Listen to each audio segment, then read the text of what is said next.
Ugh. Tomatoey. Sup, fucker? How the hell are you? Good. Just came back from being anointed by the Dalai Lama. You ever notice how Steven Seagal always looks like he's trying to figure out who farted? Even though we know it was him. Why are you so angry, bro? It's because I got all them teeth and no toothbrush. Oh, man. Did I say it? How the hell are you? You did? Oh, okay. Yeah. Yeah. If that doesn't lead right into it, I don't know what does. Yeah. I am still kind of upset I didn't go get the yellow glasses and the do-rag. Yeah. I guess this curtain could be like would be very Steven Seagal wearing-ish, like a robe. Oh, yeah. Yeah, I could just drape it over me. That face is so good. I always like when he's trying to do an angry face and he's like this. There's a scene in Out for Justice where he's like that. He like kicks a bad guy into a brick wall, which kills him somehow or another, and he's like... It's like the classic little kid mad at you face. Well, you've seen the clip, and he's like, when I'm acting, I try to not act. Like, we know. Maybe do the opposite. So yeah, let's beat up on Steven Seagal for an hour and change. Yeah, let's do it online because we can't do it in person because he would kick our asses. No, he wouldn't. Probably not. Just because I wouldn't fake fall down like his fucking people that he fights with. Well, he's notorious for fucking up stuntmen. Oh, yeah. Like, actually breaking wrists. Like, he broke Sean Connery's wrist. What a piece of shit. What a piece of shit. That's a national treasure. Even though he's, like, Scottish or whatever. He's still making American movies. He was 007. He's one of ours. I guess it's a British national treasure. Nah, he's one of ours. Yeah. Yes. Quite sure. Yeah, so Steven Seagal, man, what a fucking character. Yeah, like I said before, he's at least 2 Kerry Courics, if not 1.5 Bonos. South Park reference, but he's a large... Bullying people is not okay. He is a huge piece of shit. Oh, massive piece of shit. I mean, I have to admit that I grew up loving his movies. I did too. None of them have aged well. No. But I still watch them, the good ones, for nostalgia. Yeah. Have you watched any of his, like, straight-to-DVD garbage? I've tried, but it's like, wait, is Steven Seagal Indian? Is he Native American? Which, I guess it turns out he is. Well, he says he is. Yeah. Well, he says he's Italian, he's a Russian Mongol, he's part Irish. Chinese, and Irish. He's more Asian than he is American. Yeah, and Native American. Like, dude, how are you, like... He's more mixed up than I am. But his complexion is white. Yeah. He's olive. I don't know, man. With all of that... Well, I guess he used to tan quite a bit more. He's pretty pasty nowadays. Nowadays, he's just fucking fat. He is quite large. He's a whale, dude. At least that hairline hasn't gone anywhere. Except for, it's like meeting up with his eyebrows now. Perfect widow's peak. And then his ponytail looks like super wispy. Yeah. It's about the diameter of a pencil. It's like a lizard's tail. Oh my god, I saw a video of him. God, I can't remember who it is. Like, the guy's YouTube channel is actually pretty reputable. He goes around and learns a lot of shit from a lot of different people. And then he did like a video of, I spent the day with Steven Seagal, and he taught me some stuff, and oh my god, He showing him how to punch that thing. Punch the block, yeah. I think I saw that. Oh video. my god. And they're like standing, and he does a couple of moves. He's maybe standing for 5 minutes. He's like, let's sit down. Of course. I can punch this block while I'm sitting. He's... Oh, now look at this move. Now I've got this here, but I also have this here. And it's like, what is this gonna do? If I go like that, that could kill somebody. No, it couldn't. I promise. Interesting guy, man. Interesting guy. Now, if you haven't looked up a lot of stuff, which I don't know why you would, but if you haven't looked up a lot of stuff on Steven Seagal, he's an interesting character. Like he was a huge action movie star back in the 80s, early 90s. Marked for Death, Above the Law, Out for Justice, Under Siege 2. That movie is such hot garbage. And then after that, it was like straight to DVD movies. Yeah, and they just, like the first one I remember was Fire Down Below, which had some Steven Seagal-esque moments, but everything after that was just a fucking nosedive. Yeah. Saw one clip. It's a movie called Sniper Special Ops. Special Ops. And he's like trying to call in a fast mover, like they need air support. Oh, and he's like doing this thing. He's got this pistol and he's like doesn't know what to do with his hands with the phone. Like, oh, it was so good. Dude, so I watched that with Deacon because I've been a fan of talking shit about Seagal for quite a long time, as most everybody knows. But I saw it on like the Xbox Marketplace or whatever, and it was like $1 or whatever. I was like, Deacon, let's watch this terrible movie. And we sat through this whole movie.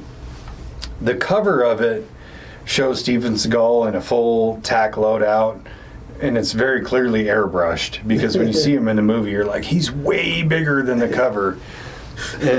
He's only in the movie. Couldn't fit on the cover. The cover wasn't big enough. They had to narrow the pixelation. Yeah, I mean, that's probably accurate.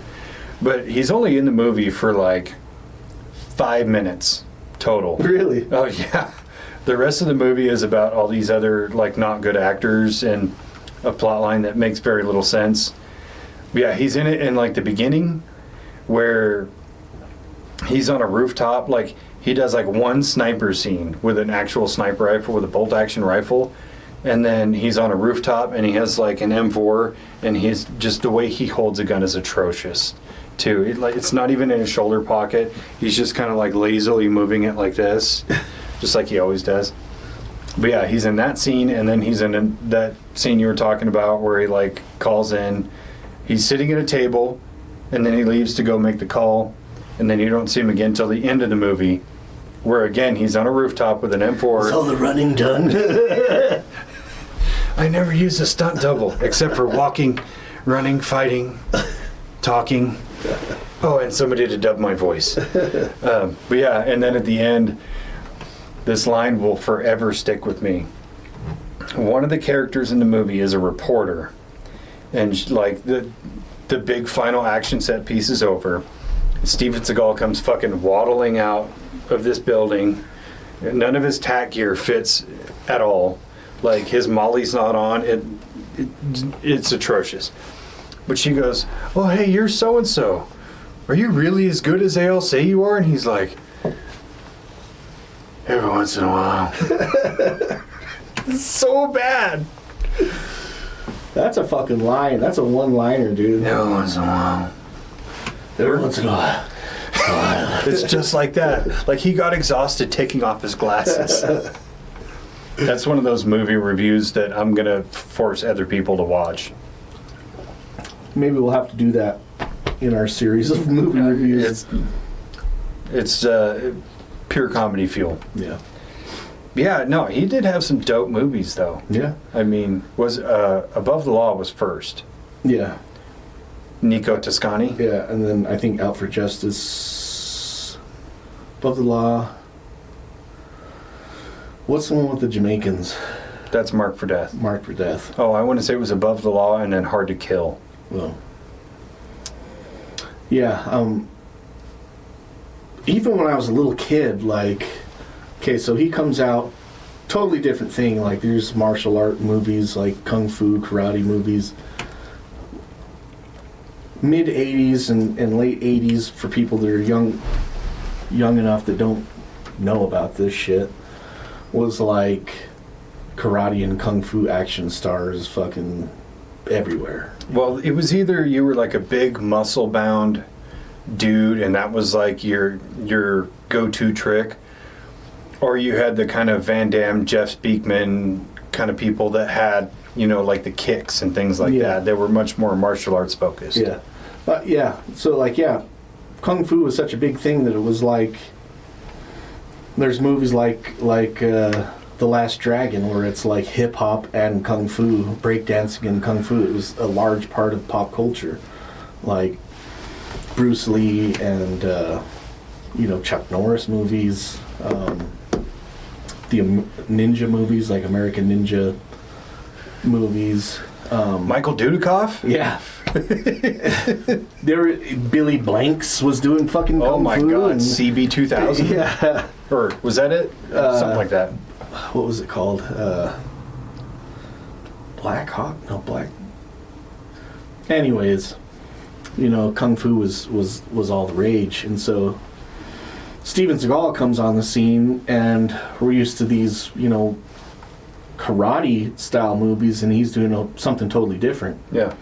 He's doing Aikido is his specialty, in which he is a legit practitioner of Aikido. And so it was a totally different thing, where he's doing wrist locks and arm locks and breaking people's arms and throwing them by using their momentum. That's what Aikido is so it was a really different concept on something that was, widely known as being really popular. Yeah. And so I think it just took off really fast because it was something different and really visually fun to watch. Well, and to his credit, too, in those days, he was actually a pretty good-looking guy. And he did have a lot of charisma. He just didn't have the talent to match it. Because he did have a big presence. Yeah. So in those early movies, you actually kind of bought that he was like this badass dude. You know, you bought that he was probably, he was like a bad guy to the bad guys, but then he also had a good heart and things like that. Totally not the case in real life. Not the case. But yeah, I mean, the charisma, the new fighting style that we had never seen, and his on-screen presence was actually pretty dope. But it's still Steven Seagal. Yeah. Which is why you only got, those 4 or 5 good movies, and then it was just... Yeah, then it was the same thing. Just to give a little backstory on Steven's life. Wait, are you going to tell the real version or the Steven Seagal version? Well, I'm just going to give some key points, I don't know, his mom was... left on a doorstep, found in a shoebox or something like that, he says. And she's also half native, half Irish, half Italian, half Mongolian, that half makes Russian. 4 people. Yeah. But he says that at an early age he saw some people doing a kung fu or karate demonstration at a football game. And said that he decided that's what he wanted to do was learn karate. Mm-hmm. And so he got a job, I guess when he was 15 or something, at this restaurant that he saw this Japanese guy working at and figured this guy is Asian, he probably knows karate.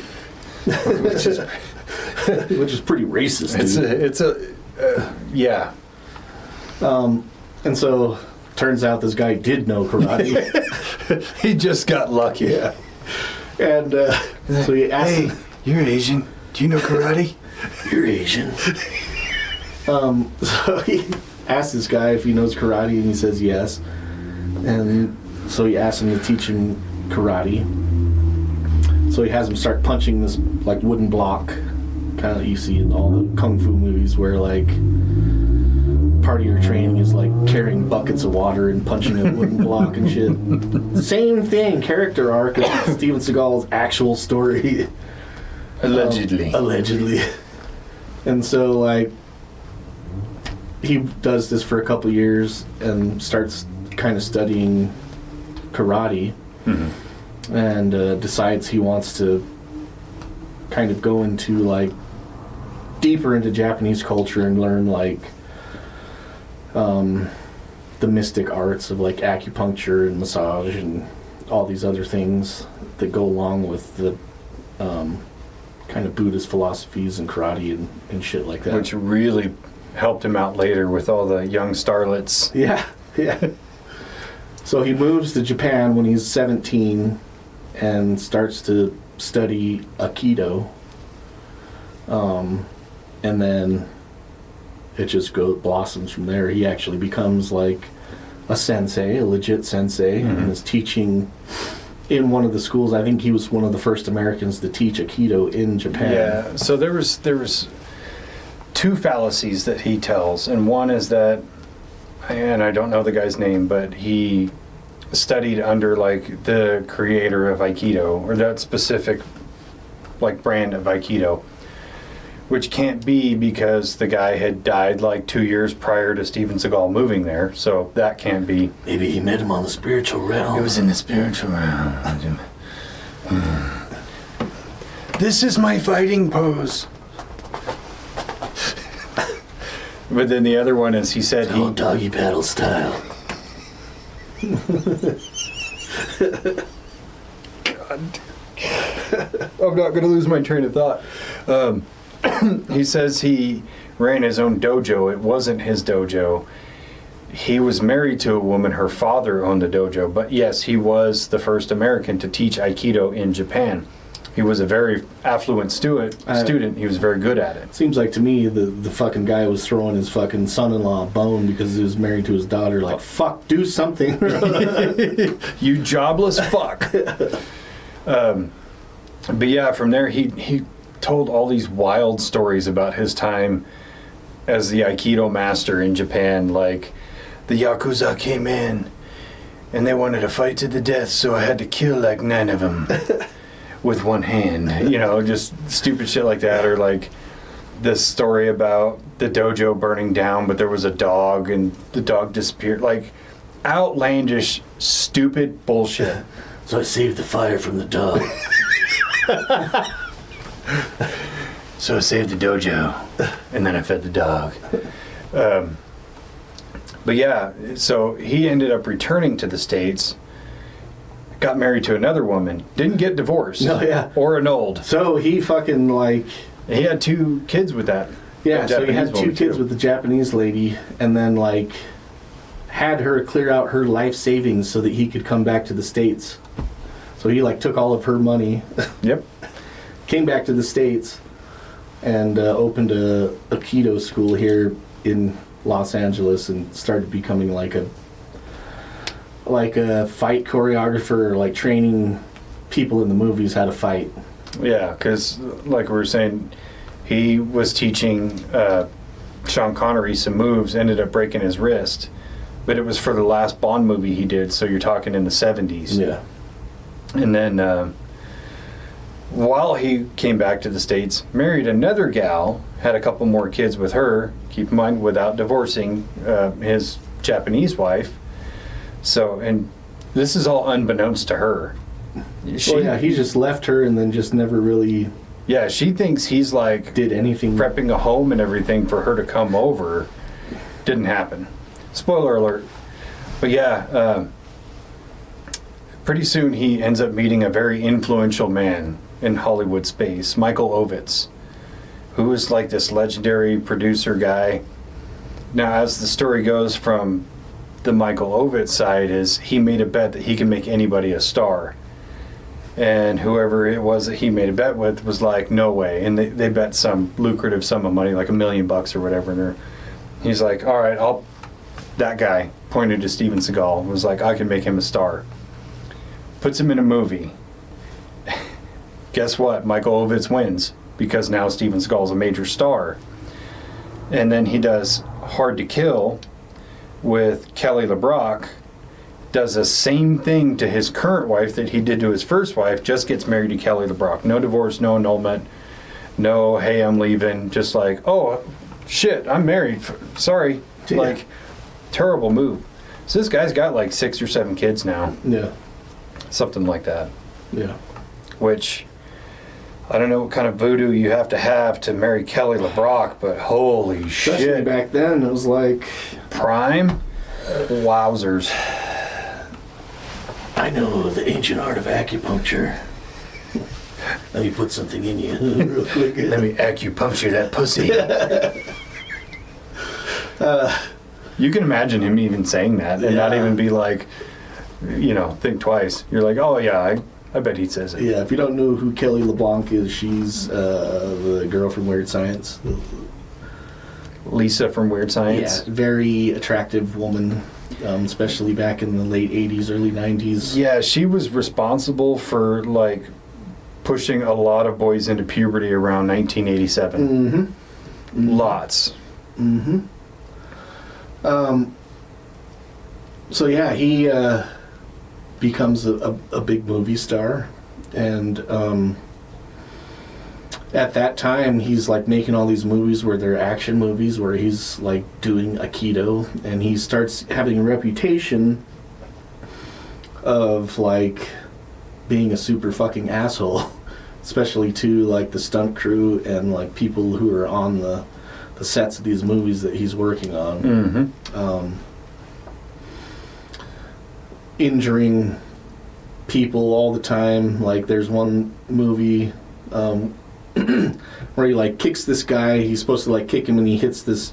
They're in a bathroom, and he like falls down on the ground. And so that's what the stuntman does. He like takes the kick, falls down into the bathroom on the ground, and then Seagal goes in there, picks him up, grabs him by the hair, and starts smashing him into a mirror, which is not scripted, and it's a real mirror, and smashes this guy and cuts his face like from cheekbone all the way down to his chin, just opens up his face, and just because he wanted to make it look real. Yeah.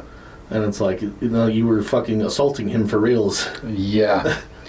That's why that SNL episode that he hosted at the end, where it was scripted to be one thing, and then he came in and just started fucking throwing people around and shit, completely off script. Yeah. And then turns to the camera and says the most uncouth shit. This is what happens when you pollute the planet. You get your ass kicked by Steven Seagal. Yeah. The whole SNL thing is so hilarious. Yeah, there's been... I've saw...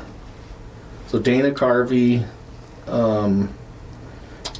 Rob Schneider, Bob Odenkirk, who was one of the major writers on SNL at the time. They all have a story. Yeah, they all have similar stories about the same shit. Like, there was one scene where it's Hans and Franz, who are like these gym rat guys that idolize Arnold Schwarzenegger, and so Seagal comes in. The scene is written for them to talk shit about Seagal because he's not as manly as Arnold Schwarzenegger. And so, like, they rehearse the scene, and so, like, Seagal does it the first way that they had it written, and starts walking off all pissed off. And so Rob Schneider, who was also on the cast, like, went over and asked him if he was okay. He was like, I just wish that Arnold was here so I could kick his ass in front of everybody. So they end up changing the scene.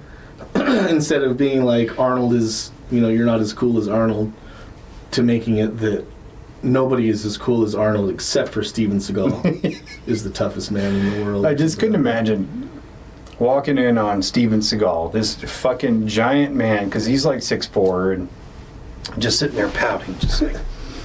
He couldn't tell if he's pouting or not. He just like... Like, hey, Steve, you okay? I just wish Arnold was here so I could kick his fucking ass. Shut up, dude. Well, and there's also the story that while they were trying to, like, write the episode and come up with concepts, he's like, I have an idea. I'm a therapist. But this girl comes in for therapy, and I hypnotize her and then have sex with her. Come to find out, that was a real thing that he tried to do, like a lot. Yeah. So even in... so it comes out, yeah, he's kind of this big star for a little while, and then, like, people start not wanting to work with him because he's a fucking asshole. And people are saying that he's, like, a pedophile. And he's, like, hitting on all these underage girls and, like, having them brought to his trailer and shit like this. And there's been a number of people that have come out and say that, yeah, I was sexually assaulted by Steven Seagal when I was, like, 15, 16 years old. Well, even Katherine Heigl, yeah, who was, I think, 15 at the time of filming. Played his daughter. Well, it was his niece. Or his niece. But yeah, and she recalls too. On the set of being him telling her, you don't have girlfriends younger than you. She's 15. How much younger are we talking? Yeah. Like, prison sentence? Yeah. Never happened, though. Yeah, I saw a picture of them together. Oh, and he's got filming that, and he's got his hand. He's like this. Yeah. And they're like kind of hugging each other for the picture, but he's got his hand like right here on her chest. Like, dude, she's 15. That's a child. And either way, like, even if it's not like just a normal person, you don't fucking do that. Like, no. I super inappropriate. The Jenny McCarthy story for Under Siege 2 is pretty entertaining. So she went in to read for the female part, the adult female part, not the niece. And he's like, you need to take off your dress. This movie requires nudity. She's like, it's not in the script. He's like, well, you need to do it if you want this part. And so she just dips out. And then he catches her at her car and is like, you can't tell anybody about this. Naturally, she told everybody. Good on her. You know, dude's a predator. Yeah.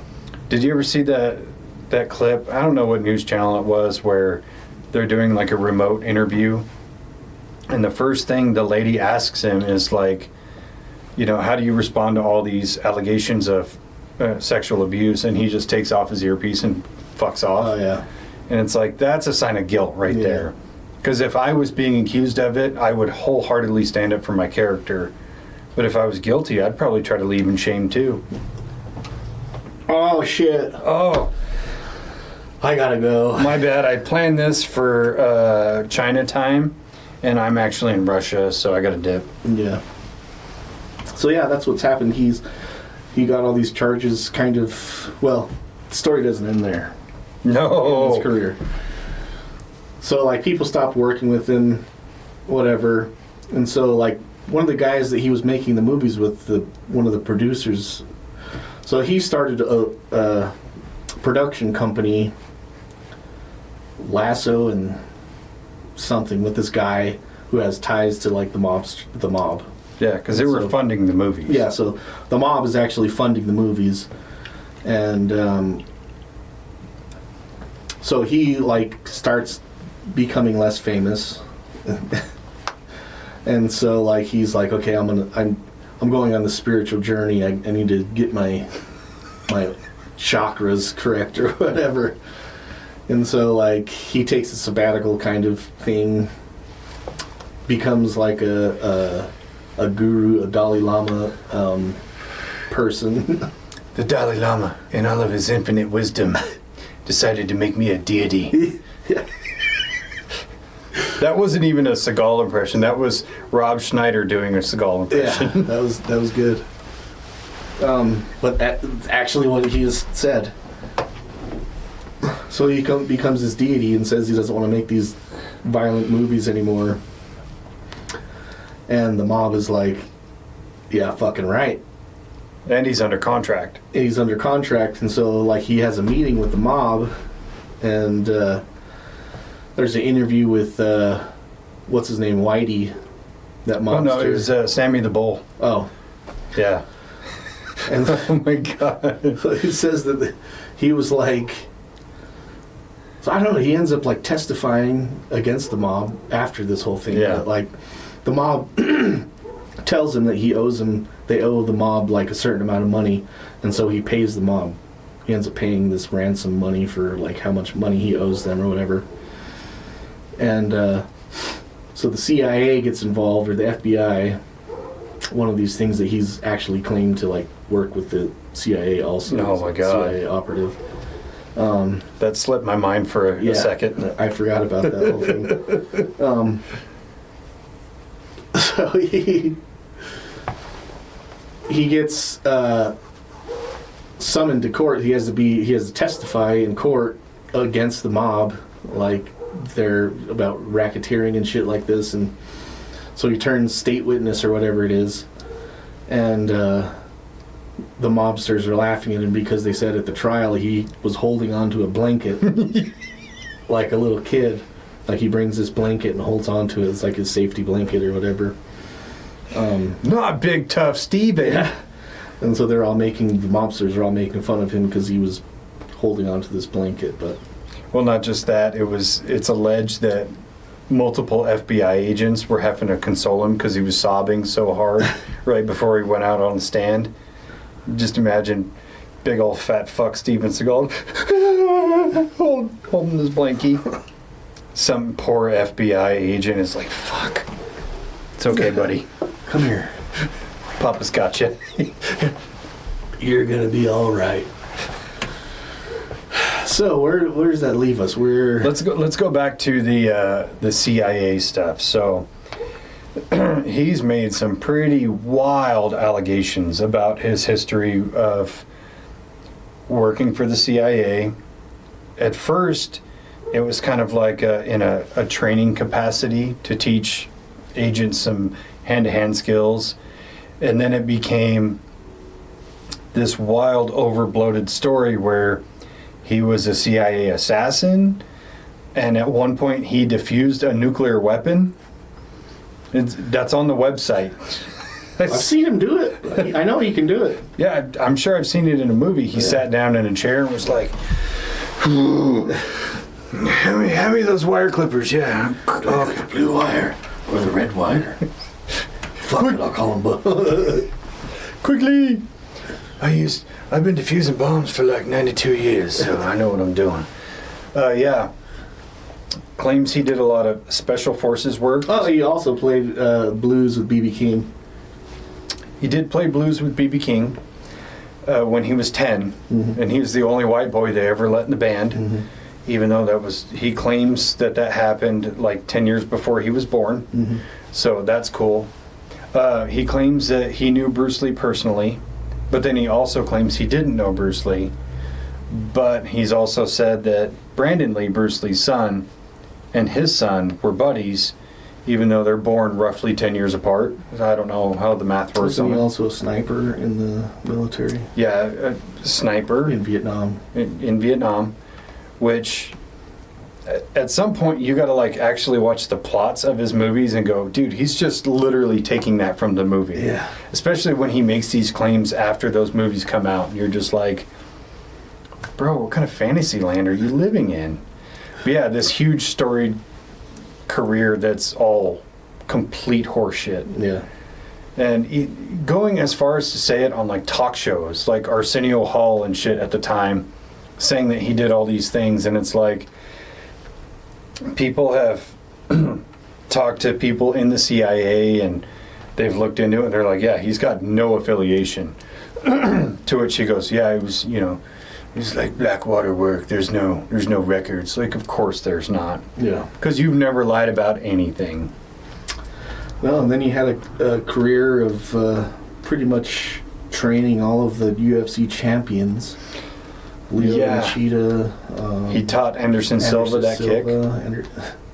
So, I mean, there's clips of him, in gyms with these guys, and I don't discredit that he probably did meet these people and he has a similar background to them in doing martial arts, and as one martial art like me going in there and showing them some moves. Hey, trust me, I've watched Bruce Lee movies my whole life. Have you seen the video of him allegedly teaching Anderson Silva the kick? Yeah. Where every time he throws a kick, he has to take 4 steps into it. Yeah. And his foot barely gets above kneecap level. Have you seen the clips after he leaves? Oh yeah, where they're talking shit. They're all talking shit and laughing about it. Yeah. And saying it was a joke that they brought him in there. Like, they hired him as a joke to come in and teach him. And, like... No, there's no way. There's no way. Yeah, it's... Dude, I was actually watching... I was secondhand embarrassed for him, even though I fucking hate this guy. Like... Same, dude. I was legit watching a clip, and I don't know who the guy was. I just came across it at random. And he's like... he was talking to somebody, and somebody had told him, hey, Steven Seagal said that Anderson Silva is going to end this fight with a kick to the face. And the dude's like, get the fuck out of here. I mean, like, it's possible. Silva's got kicking power. He's got long legs, all that. He's like, but I don't see it going that way. And then he's like, I was sitting in the audience, and Steven Seagal's sitting right behind me, just like all plump and shit. And he's like, and then I watched it happen. And then I turned around and I see Steven Seagal, and he's like, I told you. And he goes back to his buddy who told him that. He's like, the most fucking embarrassing thing about that is that I have to admit Steven Seagal called that fight. And I'm laughing so hard going, he pulled that out of thin air and it landed. Yeah.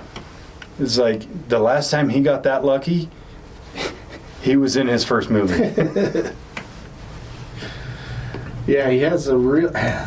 If you haven't learned by now, he has a really checkered past of... Or really consistent past of fucking lying through his teeth about fucking everything. Everything. About, like, his ethnicity, like... Everything. His background. One of my favorite Steven Seagal stories, and this one's kind of rare, but I just find it so entertaining because it just shows how outlandish this guy is. So when they were going to make Predator 2, Arnold had dropped out because he didn't think it would film, he didn't think the movie was set right in LA. And they were looking for a lead star, and Seagal heard about it. So he invited the director to come over to his grenade launcher ranch, which, who the fuck has a grenade launcher ranch? If you have one, let's be friends. Yeah. But I'm not saying I wouldn't want to launch a grenade. No, especially if it's for I'm just free. asking who has one. Yeah. Hook it up. We'll put you on an episode. It'll be Even Steven. But yeah, brings the director over to his grenade launcher ranch and like pleads his case why he should be the one to fight the Predator because he thinks his Aikido could kill the Predator.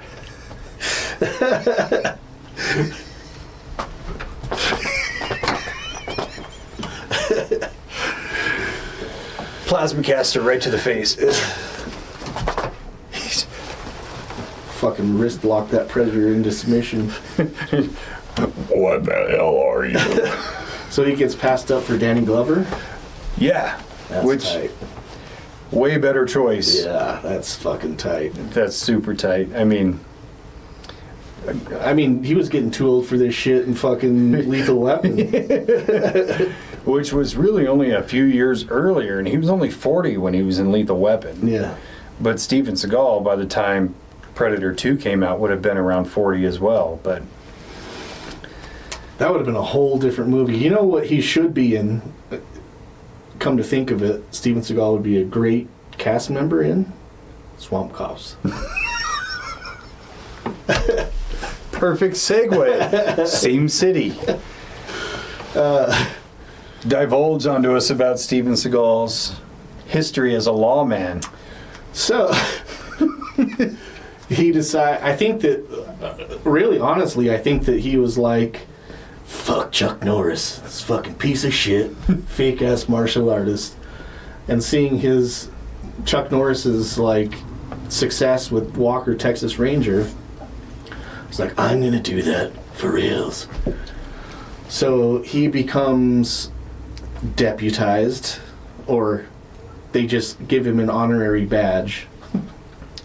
The police do, in somewhere in Louisiana. It was in the parish. Okay. And so he pitches this idea for a show where he's a cop, a real cop, and he's doing like a cops type show, and it's Steven Seagal Lawman. Is that what it's called? Sadly.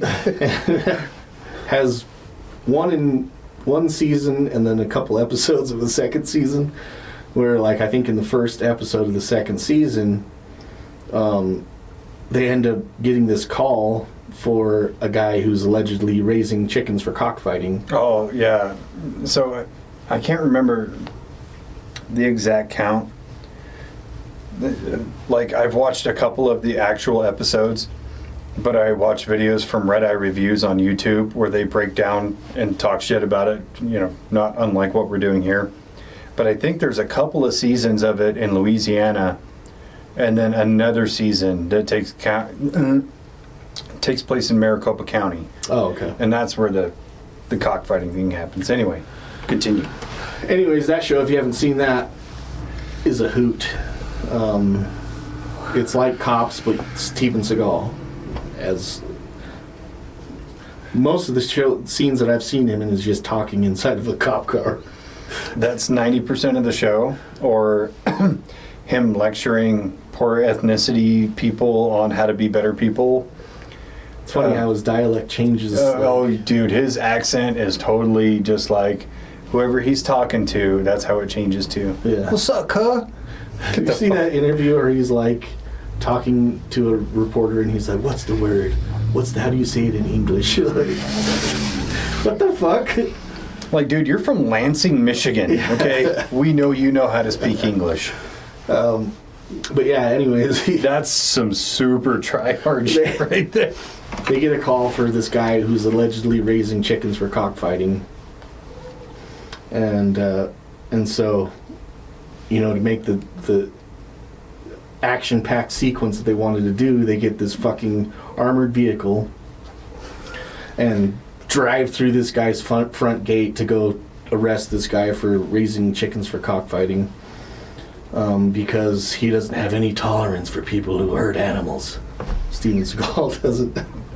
So they go in with this armored vehicle, ram this guy's fucking gate down, meanwhile killing his fucking dog because the dog was right there at the gate, run over the guy's dog and go and arrest him for allegedly cockfighting or raising chickens for cockfighting, which turns out the guy was innocent of. He was just raising chickens. Yeah. And so he gets canceled because he killed this guy's dog, and he gets sued. Like, the whole production gets shut down because the guy sues him for killing his dog. Yeah. Holy shit, what a whirlwind. Yeah, the episodes I actually have watched of the show, I remember because it came out, and I was like, I don't know, 15 or 16. And at the time, I still thought Steven Seagal was, you know, cool because I didn't know any better. And I remember seeing one of the first episodes, and he's talking about teaching this guy how to shoot better, this other cop how to shoot better. And everything he's teaching, even at that age, I went, that's horseshit, and that's not how you do that.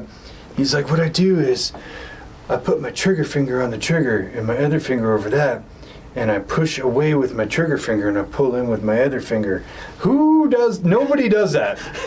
He's like, I'm going to show you all the techniques I've learned to become a master shooter over the years. I try to think of it as Japanese archery. I'm pushing the bullet out. I'm pushing it to my target. And it's just so horrendously stupid. And then he's got like a little... Keep in mind, he's shooting the fucking target from you to me. Like 1.5 yards max. And he's like nailing the bullseye, which I could do with my eyes closed. But he sets up a target with like clothespins, and they have a match in him. He's like, if you're really good, you can ignite the match. But he's like using a .22 pistol, which obviously, because it has zero recoil, and he keeps like hitting the match and just destroying it or going around it. And he's like, you don't get it every time, but that's okay. But I'm like, this was all stupid. All of this was stupid. At that point, you just aim over the top of it and your fucking muzzle blast will ignite the match. Yeah. But then the guy he's trying to teach how to shoot better has to do like a qualification of some kind, which again, the target is maybe 2 yards away, and his fucking spread is still this big. Like, that guy shouldn't be a cop if that's how he shoots. Yeah. That's terrible. Yeah. Give that guy a desk job. Yeah, he should just be out there with a whistle, like flagging people in traffic. Yeah. It was so bad. Yeah, and then another episode, he's like teaching him hand-to-hand skills, and still somehow being boastful about it. He's like, "I know, Steven Seagal is going to teach you hand-to-hand skills." Have you ever heard the Tom Segura bit about it? Oh my God, dude, you got to check that out. He's like, Tom Segura's making the joke. So, cops, today we're going to bring in a special guest to teach you some hand-to-hand skills, Steven Seagal. He's like, I imagine that's similar to being an astronaut. And then they're like, we're going to bring in a special guest to teach you how to be an astronaut. Here's Captain Kirk. Yeah.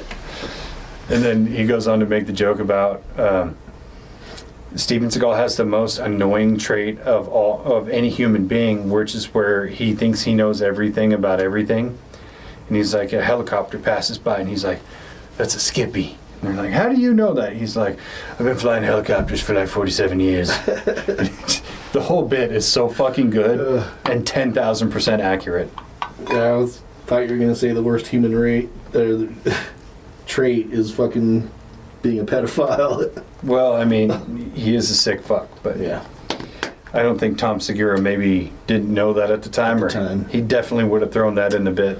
So yeah, all of this, you know, is just building into the legacy of Steven Seagal. And so after his Lawman show gets canceled, it starts coming out and people start coming out of the woodwork saying how he was a sexual predator. And, you know, he's been doing all this stuff with underage people. And they start to, like, kind of go after him for it. And so what does he do? He doesn't fight it. He doesn't try to say that it's nonsense. He moves to Russia. And becomes BFFs with Vladimir Putin. Because Putin thinks he's tight. Vladimir Putin, the way he says it is so cringy. Which is funny because lately Putin has kind of distanced himself from Seagal. Really? How bad of a person do you have to be for Vladimir fucking Putin to not want to be your friend? He's a busy man. He's Steven, sorry I missed your call. I'm too busy committing genocide, but you're too... To come to your grenade range this weekend. We'll ride horses together with our shirts off. We'll make the Predator 2 movie you always wanted. Dude, how great would that be? A Russian Predator movie with Russian Steven Seagal. Predator 2. Putin. Make it happen. Put it in the can.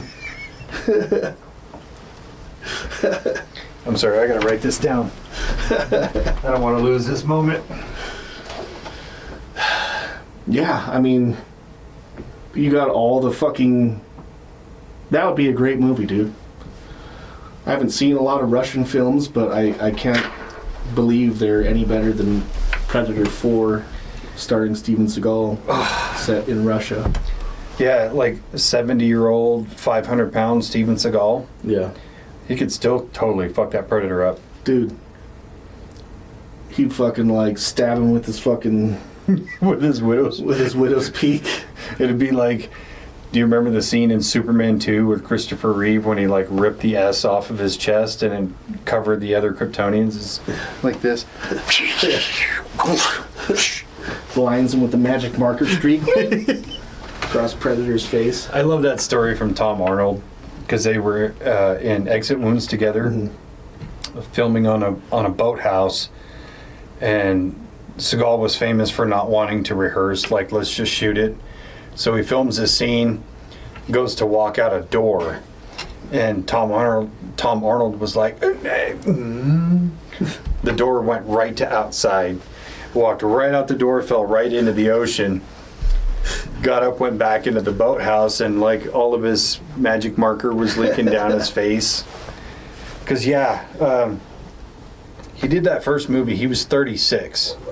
His hairline was worse than mine, and I'm not doing too good at 39. So he was losing the battle for sure. Like, and then all of a sudden, like the next consecutive movies were kind of the same, and then like Under Siege, all of a sudden it was like, wait, this guy Actually, he cut his hair for that movie. He cut his ponytail off. He cut the ponytail off, but he still had longer hair. He still had longer hair. Yeah, like by his third movie, he had that signature, like, perfectly black widow's peak hairline with the ponytail. Yeah.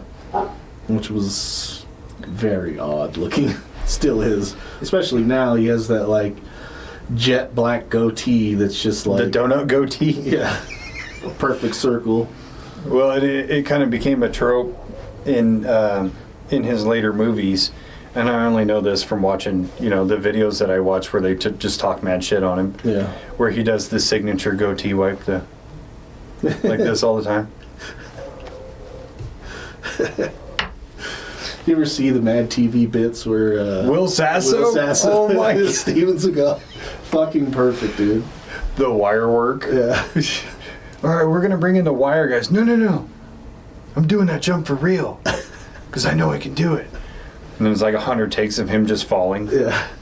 No, my favorite was the diner scene, where the chick tried to steal some sweet and low from the diner. Whoa! What are you doing? You're taking away from hardworking Americans. Then just starts snapping fucking necks. Oh, I love it. All the while he's just the way that he holds his face is perfect. Looks just like him. Yeah, the like squinting face thing is like, I almost believe that it's Seagal trying to look like De Niro. Because De Niro's like, yeah, but it's a squinch the other way instead of being like stretched out. It's like all the way in. Or the angry walk he does. Have you ever noticed it? I don't know about his angry walk, but his fucking run is something to behold. Have you ever seen Van Damme's impersonation of Seagal? Yes. When he does the like sway thing. Yeah. Those two have a sordid past. Yeah. That's another one of my favorite stories where Seagal had been talking shit about Van Damme for forever. Mm-hmm. And they were all at a party at Sylvester Stallone's house. And Stallone had finally had enough and was like, why don't you two just fucking fight and get it over with? And Van Damme's like, bet. Seagal's like, no, I don't want to kill you. Typical. But Stallone was like, take it outside to the beach. I don't want you fucking up my house. Right. Van Damme goes out there. There's a crowd. Seagal dips. Yeah. So Van Damme waits there for like 2 hours for him to come out, and finally, and he never does. Finds out that he already left. But Van Damme tracked him down to a local nightclub, found him in the nightclub, and was like, let's fucking do this, or however Van Damme talks. And then Seagal was like, we're not going to fight or whatever, I'd kill you. And then he's like, come on, let's do this. And then, like, a scuffle kind of happens. Seagal dips out again. Like, you fat pussy, man. You did all that shit talking, and every time you had a chance to back it up, you just ran away. Yeah. Probably had to go home and get his security blankie. Yeah. Guys in the car. Nobody said he was going to come. I know I'm like a foot taller than him, but he's scary. There's a lot of interviews where he's talking shit about both Van Damme and Chuck Norris. And even Jaleel White. What's that guy's name? Michael Jai White? Michael Jai White, sorry. Dude, that guy... Not Urkel. Yeah, not Urkel. That'd be dope, though. Yeah. When Urkel went into his ass, dude. When he went into the machine and came out like Bruce Leroy? Yeah, not Stefan, the Bruce Lee version. Yeah, fuck Steven Seagal up. Yeah. Bruce Leroy. I can't remember what he called him. But yeah. What a bitch. Yeah, there's multiple interviews of him, like, I think there was one on Arsenio Hall asking him who another, like, legit martial artist is in the industry, the movies industry, and he's like, I can't think of any. He's like, what about Van Damme? Just smiles. And he's like, it says that, I promise to be a good boy. A champion. And he's like, well, champion is debatable. Yeah. And then, like, Chuck Norris, they ask him about Chuck Norris, and he just starts laughing. Like, dude, Chuck Norris would probably kick his ass, too. Even now. They're both, like, well senior citizens. Yeah, I want to say Chuck Norris is almost 90. Yeah. He's in great shape, though. Oh, it's from that, what was it, gym equipment he was pushing for a long time? Or the Total Gym. Yes. He's like pushing some like 84. He's old. He's like selling some like probiotics or something now. Gut health. That's what keeps him in shape. I'd buy it if that. I take a hefty shit every morning. It's I often take that shit outside and fucking. It's often liquid, but I get out and work the bag a little bit. Yeah, there was that one interview he did where the guy was asking him, like, if you were in a real street fight, what, Hollywood action guy would you call? And he's like, none of them are really tough. And then he's going down the list of asking him about people, and he wasn't like negative toward Chuck Norris. He's like, Chuck's getting old. But everybody else, he's like, can I laugh in your face? Yeah. They asked him about Michael Jai White. Can I laugh in your face? Like, Michael Jai White would murder you. Yeah. 100%. Yeah. Michael Jai White could come in here right now and say he's going to kill both of us. I don't think we'd stand a chance. No. I'd like try to push those weights in front of him and smash him over the head with his guitar, but he's probably a lot more agile than that. I'm going to try to bite him or something. Yeah. I don't know. I'm going to try to get to the next room where there's a gun. Yeah. I'll try to throw something in his eyes. Oh, there you go. Take out his eyes first. Yeah. No, Michael Jai White's a bad motherfucker. Yeah. Yeah. So now he's in Russia doing Russian shit. Yeah. Probably ketoing bears and shit, whatever they do in fucking Russia. Have you seen the weird videos of him, like, with the farmers where he's like tapping the watermelon or he eats the carrot? Yeah. And it's like, those are perfectly normal things for a person to do, but because it's him, it's so memeable. Yeah. That you just go. Also, what? he's dressed like a kung fu master out on a farm. Dude, everywhere you go, like, his fashion sense is so fucked up. All over the place. One day he's Native American, one day he's a Japanese monk. He's always wearing like 3/4 length coats despite it being July. Yeah. Like, how does a fat fuck like you wear that big of a coat when it's hot? Maybe he's really not that fat. He's just like wearing layers. No, he's really that fat. Like, have you seen that guy Baba something, that Iranian guy? Oh, yeah. It looks like he's wearing a blow-up suit underneath his jacket. Yeah. Fuck, what was I going to say? I had another point. Fortunately, he stopped making movies. Has he, though? I haven't seen any come out for a long time, but there was a lot of speculation that when he was still doing movies that it was a front for money laundering. Mm. That's why the quality of all of his movies was so bad, because they would have a price tag of like, $10 million or whatever. The movie looks like it was made for the cost of a case of beer, but then they would have, big after parties and things like that. So it's pretty widely speculated that he's still in bed with the mob, but now it's the Russian mob, and that's how they're laundering money through the system. Interesting. Which would make sense, because nobody in their right mind would be like, dude, you know what my dream is? To make a movie with Steven Seagal. Well, I want to get him on Swamp Cops, so I'm that crazy. Well, I mean, he'd be like the arch villain of the Swamp Cops. Yeah, or he could play Porpoise number 6 or something. Victim number 2 that's getting eaten by an alligator. But the alligator's jaws are getting tired. Yeah. He's like, fuck, boss. Oh, fuck, I'm full, man. I don't know, dude. Anyway, you got a doggy bag or something? Can I get a to-go truck or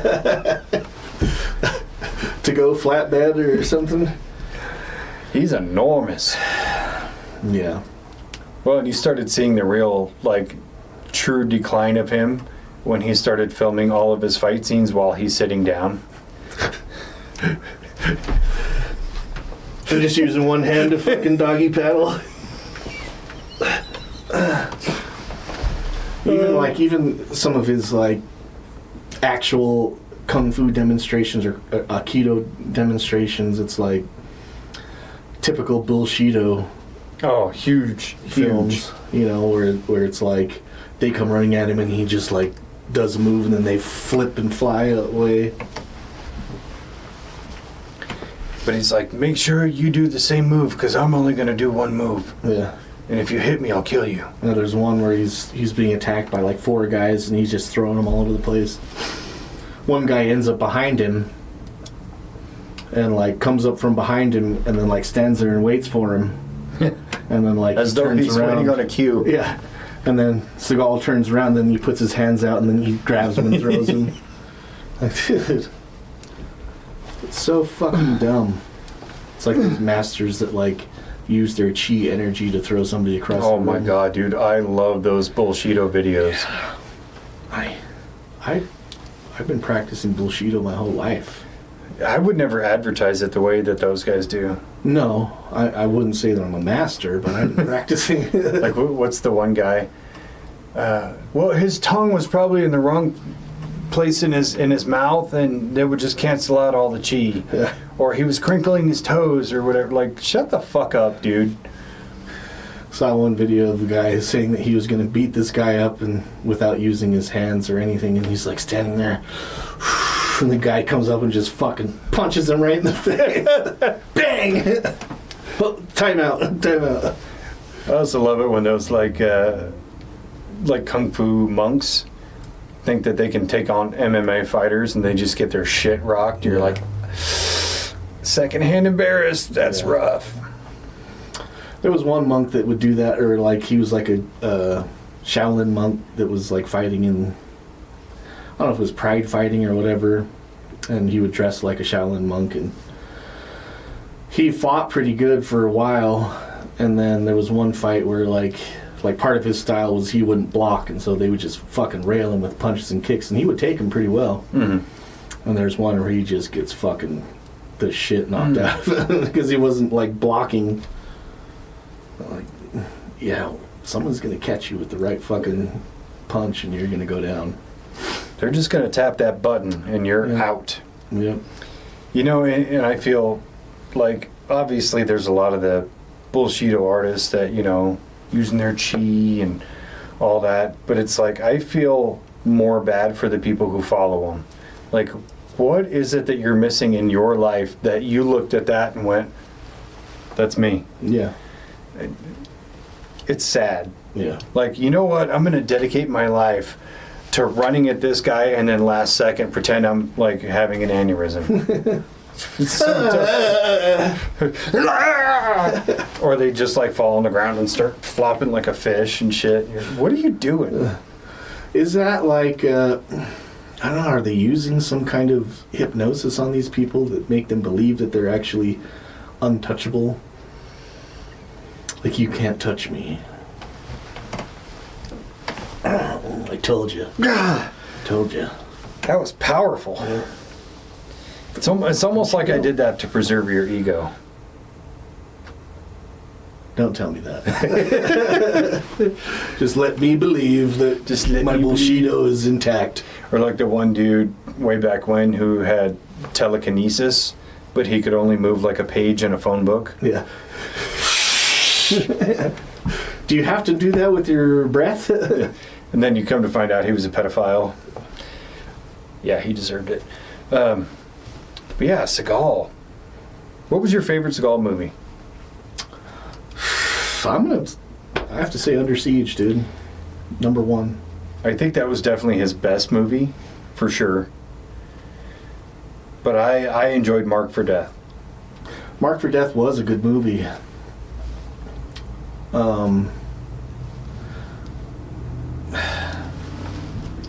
I have to stick with Under Siege just because that knife fight was so tight.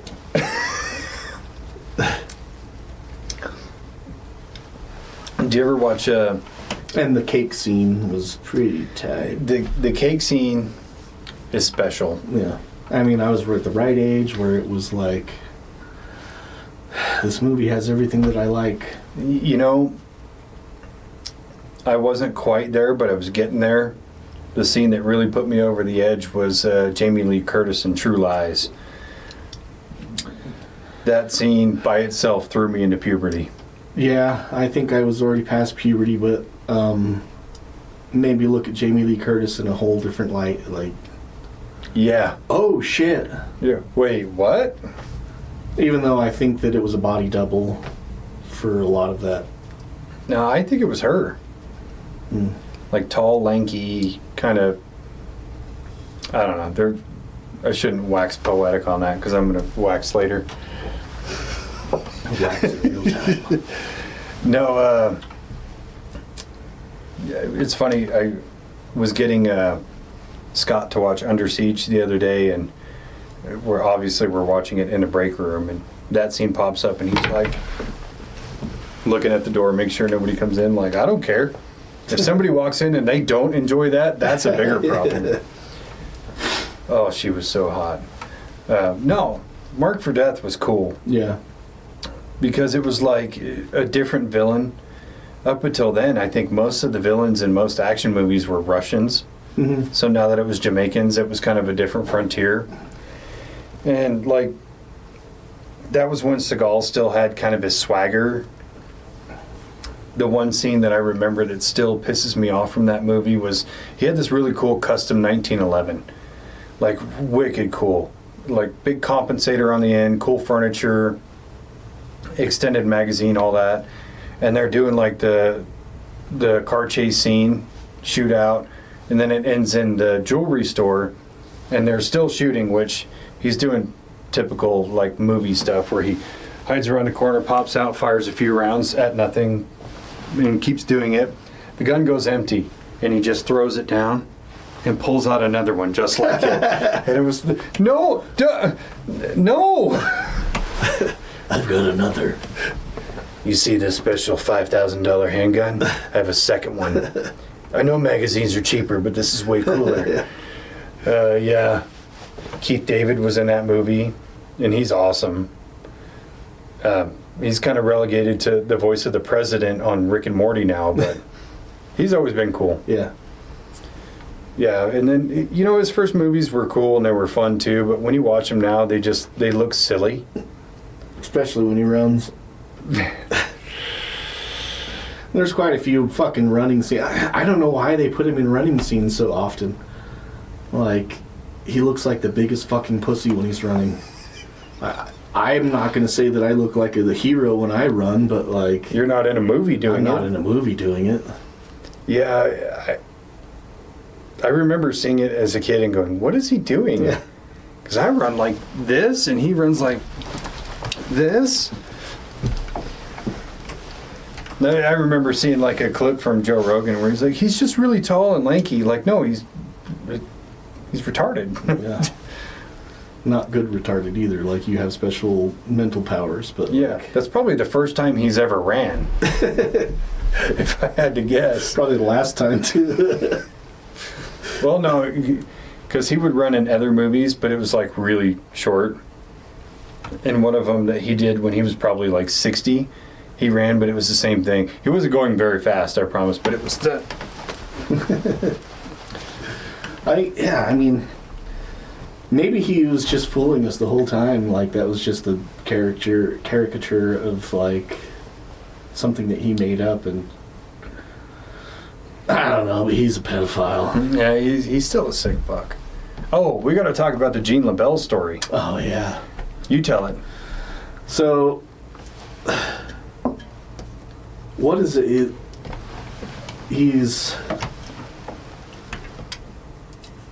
training to do a movie or something, but he's talking about how his Aikido training won't let him. He's incapable of being choked out. And so JK, motherfucker. So he's got this like team of like fight choreographers and people who are fighters, and Gene LaBelle is like this guy who's like pretty much doing UFC fights before UFC was a thing. Yeah, they called him Judo Gene LaBelle. Yeah, he was like a judo champion, and so he's saying no, anybody can be choked out if you get caught right. And so Seagal's telling this guy that, you know, he can't be choked out because he's a keto master. And so he, you know, they're talking about it, and so Gene LaBella goes over there and puts him in a mock hold, saying, this is how you get choked out. And so Steven tries to show him his move that, like, will prevent him from being choked out. Basically what his move is to fucking punch the guy in the balls while he's standing behind him. So he goes for this cheap shot to punch this guy in the nuts, and so LaBelle just kind of jumps up when he swings, puts him in a proper fucking choke, chokes him out, and he drops instantly. He's out and fucking shits his pants. So he, like, wakes up, and then, like, everybody's laughing and shit like that, but, like, then he goes on this whole tyrant of hushing people up and telling people that never happened, and, like, and Gene LaBelle got fired. Yeah. It was on I can't remember what movie they were doing. It was on So at first they were rumored it was Out for Justice, but according to people who knew Gene LaBelle, it was on Marked for Death, which makes it even funnier. Yeah. Because Out for Justice is, like, kind of a silly movie, and then Marked for Death is better because it's a little bit more, like, serious, and he's a bit more of a badass. And watching this guy running around killing people when you know he shit his pants, like, during the filming. Do you remember the main bad guy's name in that movie? Screwface. Screwface, yeah. Can you imagine him being like, "Stop the blood clot crying," and he's just like, "Why you going shit in your pants, bro?" God damn, that was good. No, yeah, I mean, super interesting, I guess you could call it. Well, there's so many fun stories that go with Steven Seagal, like that one, or Rob Schneider's story about Steven Seagal. Did you hear this one? I'm not sure. I saw a couple with Rob Schneider. It wasn't him. One of the Wayans brothers was working with him on the Glimmer Man, and he had just come back from being anointed a deity by the Dalai Lama, and he's talking about it to the Wayans brother, and he's like, "The Dalai Lama, in his infinite wisdom, decided to make me a deity." And then his assistant comes up, and he's like, "Mr. Seagal, your wife says she can't bring the kids this weekend." And he responds by saying, "You tell that fucking cunt to get those kids here this weekend or I'm gonna break her fucking neck!" Like, goes from this, like, super peaceful character into, like, actual Seagal. Or, oh my god, the script one that Schneider tells, where his buddy, who was a script writer, went to Steven Seagal's trailer to present him with this script, and he had to wait forever. Finally, Steven Seagal emerges from one of the rooms, and he's like, looks like he's been crying, and he tells the script writer, "I just read the best script I've ever read." And the writer's like, "Oh yeah, who wrote it?" He's like, "I did." Oh, what a fucking guy, man. I guess maybe we should just start fucking making up shit about ourselves. Yeah. And then, like, we could create so many legends, dude. Maybe we already made swamp cops. We did. We were actual cops in the swamp. Well, yeah, I mean, we were actual swamp cops, but, like, we could just say that we already made the show. Yeah. I mean, if we just start lying... You won't be able to find it, but it's one of the greatest shows ever created. Ever. It's like that Daniel Tosh bit. He's like, if you want to instantly add value to your life without any work, just start lying. Yeah. I'm going to the Bahamas after this. Yeah. Shut up, bitch. Nobody talks to The Rock like that.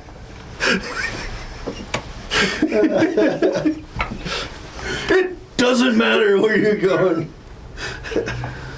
Fuck, I forgot to bring up The Rock in the Maui Fires episode. God damn it. It was in this, that was as soon as you said that, I was like, oh. That's the warm-up episode. Maybe we should have led with Steven Seagal and then Probably. did. Yeah. Probably. You got to do the fun one first to break the seal. Yeah, I think I don't know. I think that the fun ones, like the shit-talking ones, come better after a few drinks. Like, I agree. yeah. Yeah. Either way. Yeah, Steven Seagal, what a fucking character, man. Piece of shit. If you have the inclination, there's a few videos that are like long form videos like this where they show like all the interviews and shit like that, but we've just laid them out for you. So Yeah, we just laid out that you can still watch the first 4 movies that he did and think those are okay, but understand that he is a fucking dirtbag. yeah, he's a pedophile who is fleeing from justice by going to a fucking communist. Well, Russia. he went to Russia. They're not really, I mean, technically communists. Have you seen his daughter with Kelly LeBrock? No. I'm gonna bring up a picture, but I mean, Steven Seagal wasn't a bad-looking guy, and Kelly LeBlanc wasn't a bad-looking gal. So, you know, I'm not going to say that. so I'm gonna say this with sincerity. She's a very beautiful lady. Let me find the right picture, and I'm gonna show you why you can tell she's half Steven Seagal. I genuinely don't mean it in a She has bad way. huge lips from Kelly LeBlanc and a widow's peak that goes down her nose bridge from Steven Seagal.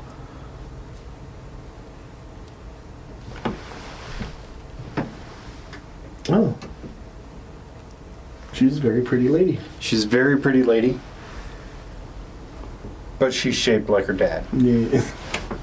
Her dad now. Now. Not 1984. Jokes aside, I'd hit it. And I would applaud you wholeheartedly. Dude, that'd be terrible to be Steven Seagal's fucking son-in-law. He'd be like, let me walk you down the aisle. I'd be like, no. Run. Yeah. Well, I'm gonna do it from this wheelchair. You just gotta push me. We make the joke at work about that's how you power up when you're gonna fight. You're just like, you want to fight?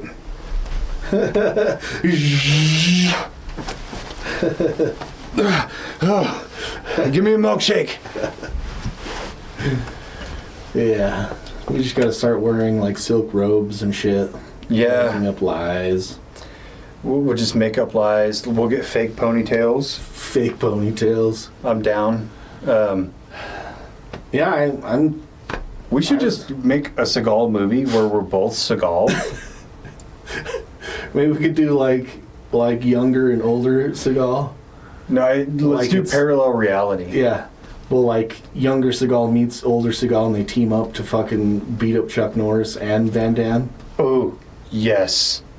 We're going to have Scott and Yeg play Chuck Norris and Van Damme. And we're both going to have like magic marker hairlines. We'll get some of the fake beards, but cut it to the donut fucking thing. What can we call it? Marked for Under Siege. Magic marked for Under Siege. Speaking of his weird fashion choices, I would love to know what the deal is with the glasses.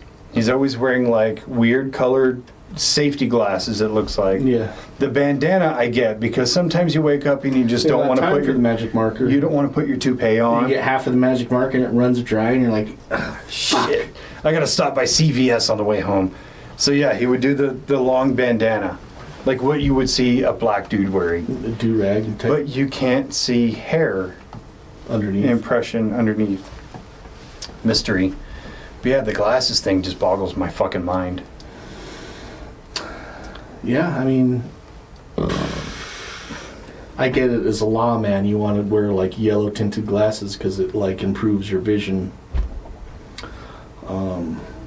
Maybe that's what it is. Like in low light situations, those what are the